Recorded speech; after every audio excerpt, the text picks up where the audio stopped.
the concept of facial contouring is a care of the face in the 3D dimension, and we use the artistic references. We work like artisans. We don't look on the clock. We take time to take care of the patient. About the nose, first it's important to evaluate the patient request and its implementation. That's why we use in FV the 3D technology named Vectra, and this way we can exactly understand and interact with the patient. The result is nearly immediate with a part of overcorrection, because I have 9 advice, recommendation. Could I read it, please? Okay.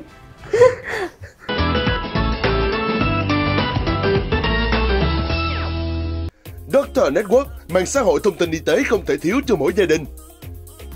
Khánh Vân xin được gửi lời chào đến quý khán giả đang theo dõi chương trình Bác sĩ nói gì. Chương trình được đồng hành bởi Doctor Network, mạng xã hội thông tin y tế không thể thiếu cho mọi gia đình. Thưa quý vị, làm đẹp trong những năm qua đã trở thành một xu hướng và được rất là nhiều người quan tâm, bởi vì không chỉ giúp nâng cao vẻ đẹp bên ngoài mà nó còn tác động đến cả sức khỏe tinh thần của mỗi chúng ta nữa.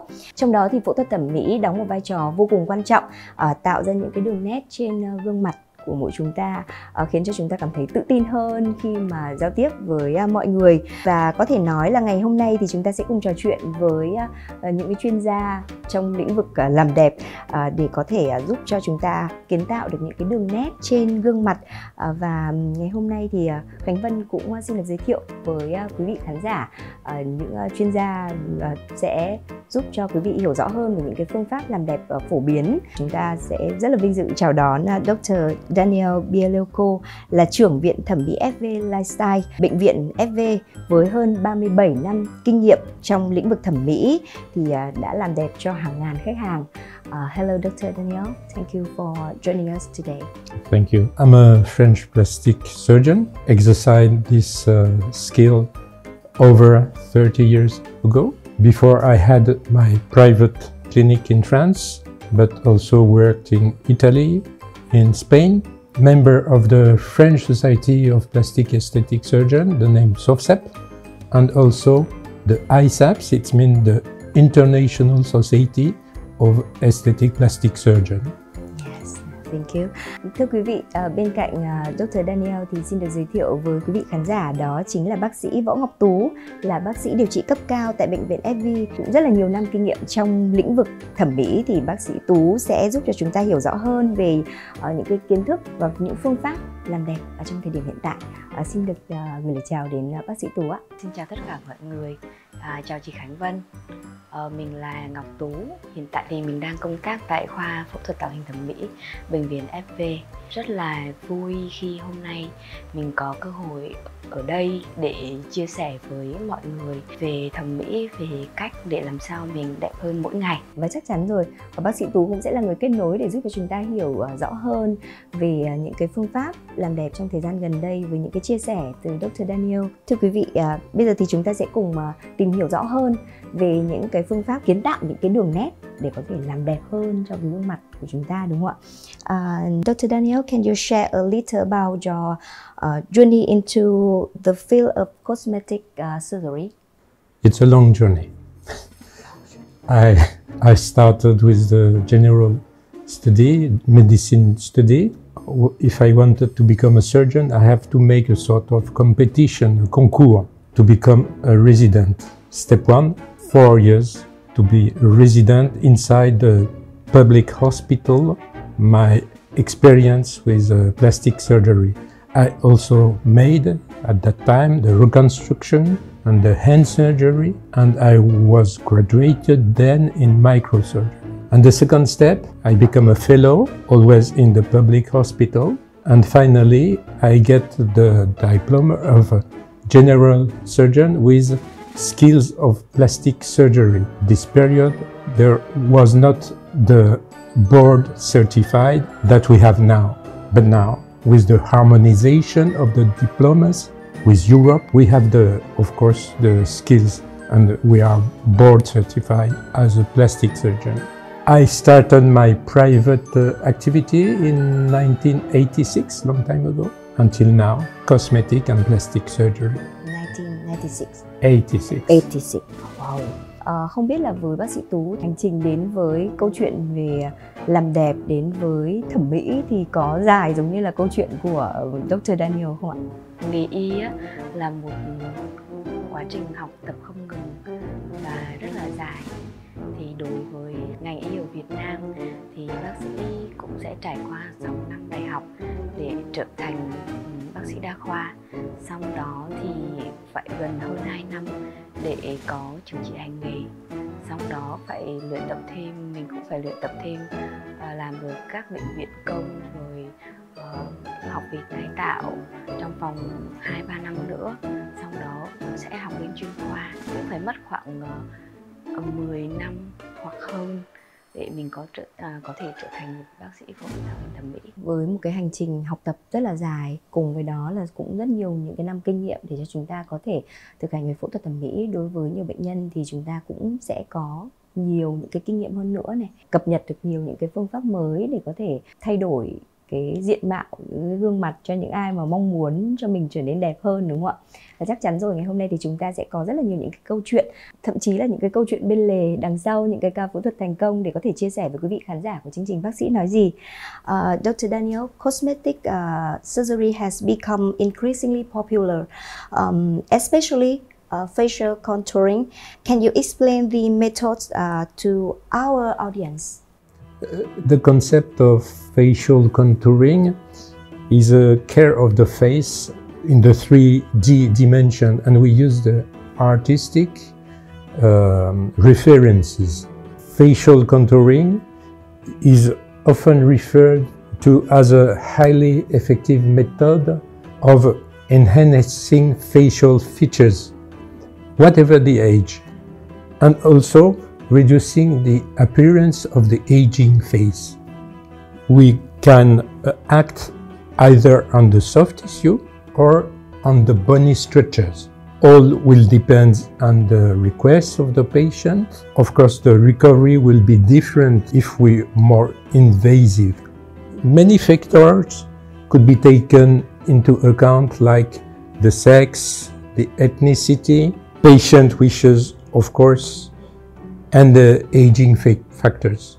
The targets of the face, different areas. For example, we can target the forehead, the temples, the nose, Yes. the cheek, the ears, Wow. the jawline, the chin, the mandible. The tools that we use are not the maxillofacial surgery, because I prefer to leave this experience to our experts in FV. The surgical tools that we use are mainly the fat transfer, lipofilling. It means we harvest the fat in the body and we transfer in the face. It also could be the reduction of the fat, liposuction, or, for example, remove the fat pad of the cheek, the name the bisha, and we made the bichectomy. The other tools that we use are the implants. We can put implant in the chin, implant of the malar zone, and of course, finally, we can use the medical injection. Doctor will speak about it, and the fillers, and use the Botox. Okay, I understand. So, what technique are used to train facial features such as nose high or cheekbone? About the nose, first it's important to evaluate the patient's request and its implementation. That's why we use in FV the 3D technology named Vectra, and this way we can exactly understand and interact with the patient. We can choose between a simple method like silicone implant or fat injection inside the nose, or much more invasive and complete method using graft cartilage. About the cheek. Same, we can use a volumetric method. Either we improve, we enhance the volume with fat transfer. So we inject the fat from the body and inside the cheek, or we can remove the fat and we make that we call the bichectomy to hollow the cheek. Đó là những cái phương pháp mà chúng ta sẽ phải phẫu thuật, đúng không ạ? Thế còn với những cái phương pháp mà không sử dụng phẫu thuật xâm lấn thì làm thế nào để có thể cải thiện được những cái đường nét trên gương mặt của bác sĩ Tú? Thì đối với mũi thì mình có thể tiêm filler vào mũi để mình có thể cải thiện cái độ cao của mũi. Tuy nhiên thì khi mình tiêm filler vào mũi bởi vì cái cấu trúc vùng này nó có rất là nhiều mạch máu, nên là thứ nhất là mình phải cần có bác sĩ có kinh nghiệm. Thứ hai là có một phương pháp an toàn hơn, đó là mình có thể tiêm filler dưới hướng dẫn của siêu âm để mình đảm bảo rằng là filler mà mình tiêm vào nó đúng vị trí, nó không làm tổn thương những cái mạch máu để giảm thiểu tối đa nhất cái biến chứng cho bệnh nhân, cho khách hàng.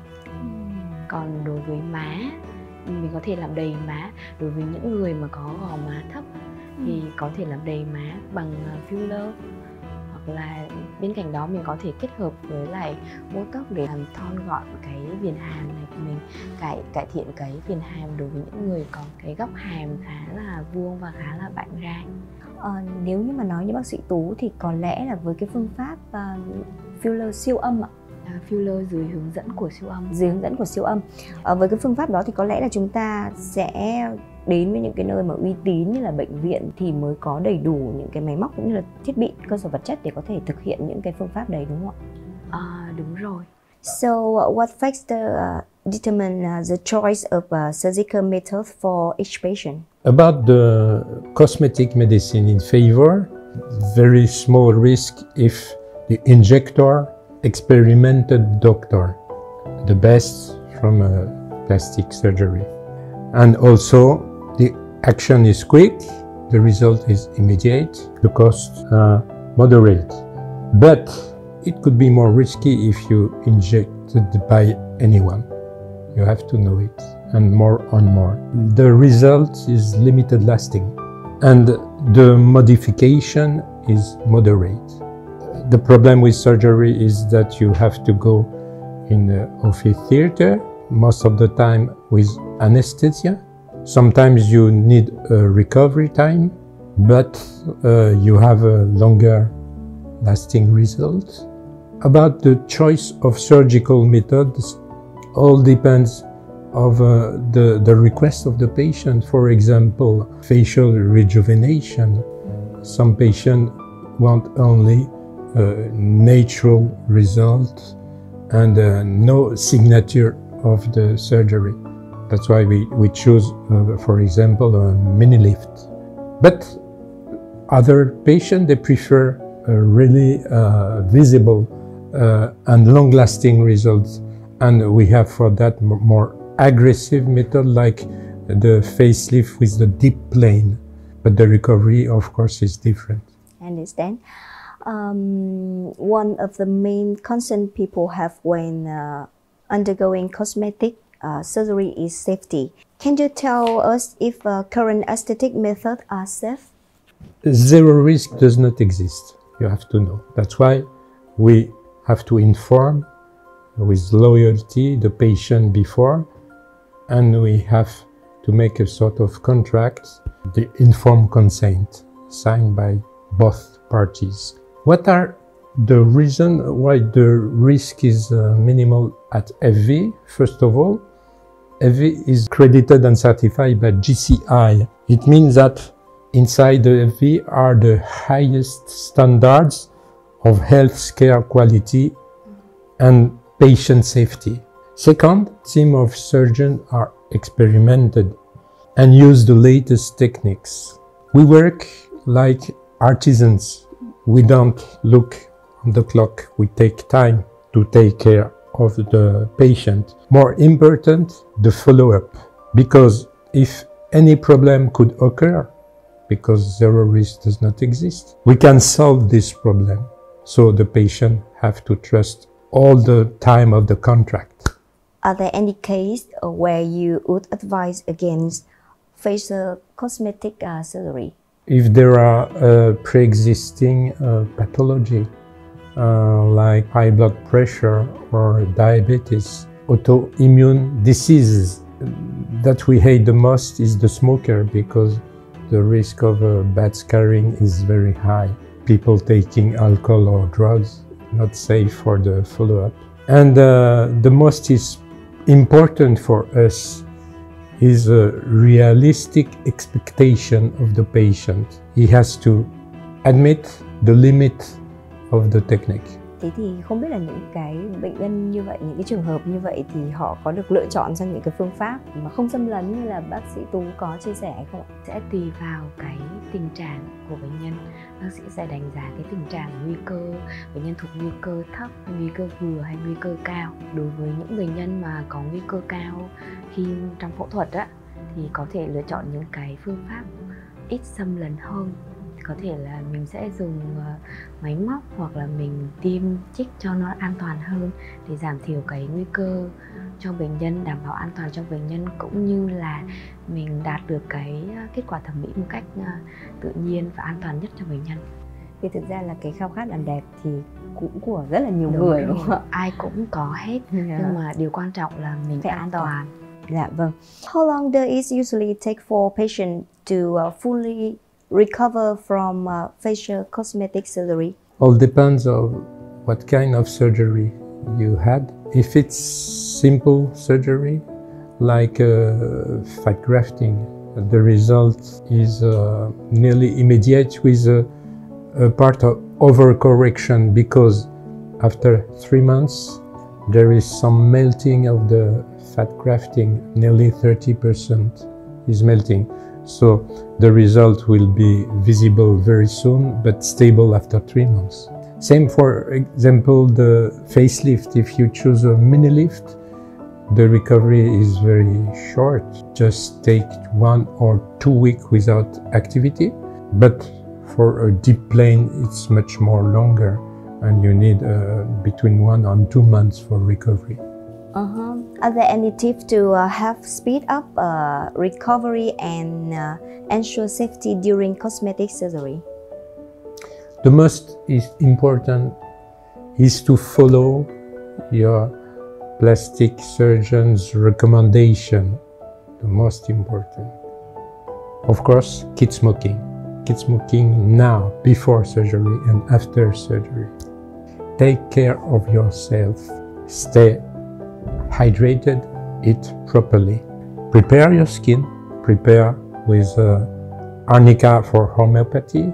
Don't take medication or supplements that could increase the bruising or the risk of hematoma or hemorrhage, like aspirin, ibuprofen, like naproxen, vitamin E, and here the fish oil. Take care.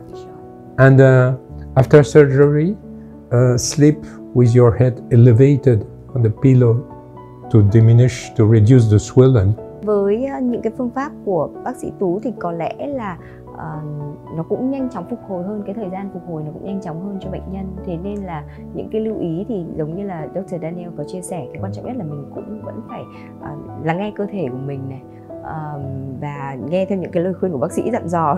Mình không làm trái ý thì dĩ nhiên là cái giai đoạn phục hồi nó sẽ nhanh chóng hơn rất là nhiều, đúng không ạ? Đúng rồi, cái điều quan trọng nhất đó là sự hợp tác giữa bệnh nhân và bác sĩ. Khi mà giữa hai bên mình có tin tưởng lẫn nhau và mình làm theo những cái lời của bác sĩ thì sẽ dẫn đến kết quả là tốt đẹp hơn. Gọi là tuân thủ đấy, đúng không ạ? Đúng rồi. What are the potential risks of facial cosmetic surgery? If you read all the risks that are written inside the informed consent, you will never have surgery. But fortunately, they are very rare. Every case, the risks are more important in 3 conditions. If the blood pressure is high, if you're a smoker, and if you don't respect the recommendation, the instruction of your surgeon after surgery. Many people are afraid of unwanted scarring after surgery. Can you share the technique that help minimize scars post surgery? First, quit smoking. The rules: we hate the smokers, we hate tobacco. During the period with stitches, clean your scar with sterile water and put antibiotic cream on the scar. Take care of the sun. You have to put screen, you have to protect with hat. Take care of the sun. The sun is not a friend for the scarring. After we remove the stitches, you can apply a smooth silicone gel cream on the scar. I recommend 3 months. And of course, after surgery, keep low activity. Lady, don't do Zumba. Stop yoga. Gentlemen, stop bodybuilding. Stop running. It's important. Có lẽ là với những cái phương pháp mà không xâm lấn thì nó sẽ không có những cái lo ngại về vấn đề để lại sẹo giống như là những cái phương pháp phẫu thuật xâm lấn, đúng không hả bác Tú? Có một điều đó là đã rạch ra thì chắc chắn sẽ có sẹo. Còn đối với các phương pháp không xâm lấn, mình chỉ tiêm chích hoặc là mình dùng các công nghệ cao như máy móc thì hầu như là không để lại sẹo. Nó sẽ hạn chế tối đa được những cái vấn đề để lại sẹo thì bệnh nhân cũng sẽ đỡ lo lắng hơn, đúng không ạ? Nhưng mà như bác Tú có nói là muốn thay đổi một cách rõ rệt thì vẫn phải cần sử dụng đến những cái phương pháp xâm lấn để có thể kiến tạo những cái đường nét trên gương mặt của chúng ta. I'm sure you perform many cosmetic surgeries. Could you share a special case where the result exceeded the client's expectation? This situation that make a big emotion is when the surgeon, the plastic surgeon, removed the nasal splint after nose surgery, after rhinoplasty. And because the patient is in front of the mirror with the surgeon and the emotion is high, and sometimes with tears of joy. When you remove the stitch after 2 weeks, the bruising is nearly finished and the patient sees the difference and she... Finally, do you have any advice for those who are considering changing their appearance to feel more confident and happy in life? I have 9 advice, recommendation. Could I read it, please? Okay. Okay, number 1. Number 1, yes. Beware of recommendations from influencers. Yeah. Number 2. Only consider recommendations from people who have already and really been operated on by the surgeon you visit. Number 3. Make sure the place where you are having your surgery is safe. It's the case of FV. Number 4. Ask all the questions you think are essential before the operation. Number 5. Do not hesitate to return to see your surgeon if all is not clear before the operation. Number 6. When in doubt, take another surgeon's advice. Number 7. Beware of a surgeon who consults you in less than 10 minutes. He will do the same thing to operate on you, or you'll be operated by another collaborator. Number 8. Beware of a surgeon who offers you several long operations because in a single session the risks are much higher. And number 9. Trust, the most important, trust the surgeon you choose is able to carry out this operation successfully and also to manage complications if they arise. Bác sĩ Tú có 9 điều như thế không ạ? Thường thì mình sẽ khuyên bệnh nhân mình là mình phải tìm hiểu thật kỹ, phải cẩn thận. Và dĩ nhiên là mỗi khi mình đã chọn lựa thì mình sẽ phải tin tưởng và tuân thủ theo điều trị mà bác sĩ điều trị của mình đưa ra. Thì cái việc mà mình cân nhắc nâng lên đặt xuống để lựa chọn một cái nơi mà một cái cơ sở thẩm mỹ uy tín cho mình thì cũng là một trong những cái yếu tố để cho chúng ta gọi như là yếu tố tiên quyết với cái kết quả mà chúng ta liệu rằng là có mong muốn hay không. Thì khi mà chúng ta đã lựa chọn được rồi thì cũng là cái nơi để cho chúng ta đặt niềm tin vào, đúng không ạ? Bởi vì đó là cơ thể của mình, là sức khỏe của mình. Và rõ ràng rồi, khi mà Khánh Vân có chia sẻ với quý vị khán giả về câu chuyện về phẫu thuật thẩm mỹ thì nó không chỉ là tác động đến cái vẻ đẹp bên ngoài mà nó còn là sức khỏe tinh thần nữa. Như là bác sĩ có nói, tear of the joy, đúng không ạ? Yeah. Thank you so much, Dr. Daniel, for your valuable insight. It's been a wonderful. The same for me. Thank you for your invitation. Yes. It's been a wonderful discussion to on facial contouring and how it can improve both appearance and confidence. Thank you so much. Và rất là cảm ơn bác sĩ Võ Ngọc Tú ngày hôm nay cũng đã có thêm những cái chia sẻ cho quý vị khán giả, bên cạnh những câu chuyện về những cái phương pháp phẫu thuật xâm lấn để có thể tạo những cái đường nét đẹp hơn trên gương mặt mà chúng ta muốn thay đổi cái diện mạo của mình, thì còn có những cái phương pháp khác nữa. Và hy vọng rằng là sau chương trình ngày hôm nay thì quý vị khán giả của bác sĩ nói gì cũng đã có thêm cho mình rất là nhiều những cái kinh nghiệm. Và cái quan trọng nhất đó chính là chúng ta sẽ lựa chọn cái cơ sở nào để có thể thực hiện thay đổi cái diện mạo của mình.